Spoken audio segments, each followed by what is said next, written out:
வணக்கம். உண்ட மயக்கம் தொண்டருக்கும் உண்டு. தொடர்ச்சியாக நாம் பயணம் பண்ணி வந்திருப்போம். அந்த கலைப்பு இருக்கும். நாம் அனைவருமாக சேர்ந்து செய்ய வேண்டிய முக்கியமான ஒரு பொறுப்பு இந்த அறவழி போராட்டம்.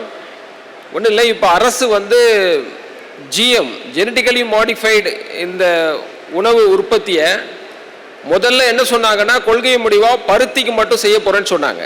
அப்புறம் அது பருத்தி அது விதரபால பல லட்சம் கணக்கான விவசாயிகளுடைய இழப்பு, தற்கொலை அதெல்லாம் நடந்து ஏறி அது ஒரு வகையில் அது சரியாகுன்றப்போ நம்ம இன்றைக்கு சந்தையில எல்லாம் பருத்தி விட்டது. அதை தடுக்க முடியல. நாங்கள் இனிமேல் வெறும் ஃபீல்டு ட்ரையலுக்கு மட்டும் அனுப்புகிறோன்னு சொல்லி சில உணவு பட்டியல் சொன்னாங்க.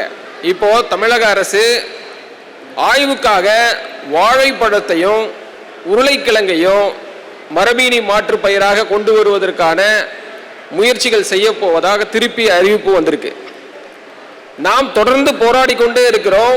இந்த மரபீனி பற்றி நாம் நன்கு அறிந்தது.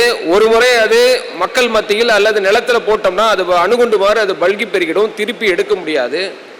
அதோடு அதில் உள்ள விளைவுகள் பற்றின முழுமையான ஆய்வு இன்னும் வரவில்லை. அதனால் அதை வெளியில் விடக்கூடாதுன்னு சொல்கிறோம். இப்படி பல சிக்கல்கள் அதை இருக்கும்போதே மீண்டும் மீண்டும் அரசு அதை கொண்டு வர முயற்சி செய்கிறார்கள் என்ற போது நாம் அதை பார்த்து கொண்டு சும்மா இருக்க முடியாது.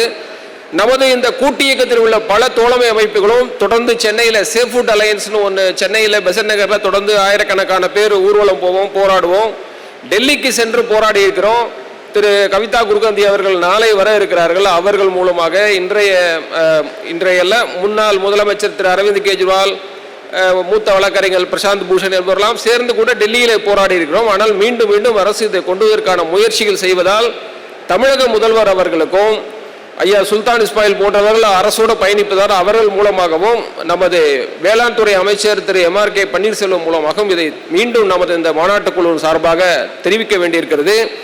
இது ஒரு கையெழுத்து கடிதம். உங்களிடம் நாம் அதை அப்படியே அனுப்புகிறோம். எல்லாரும் கையெழுத்திட்டு இதுக்கு ஆதரவு தெரிவிக்க வேண்டுகிறோம். கையொப்பம் விடலாமா? ஜிஎம் வேணுமா? நமக்கு வேண்டாம் வேண்டாம். மரபீனி மாற்றுப்பயிர் வேண்டாம் வேண்டாம். வேண்டும் வேண்டும். பாரம்பரிய விதைகள் வேண்டும் வேண்டும்.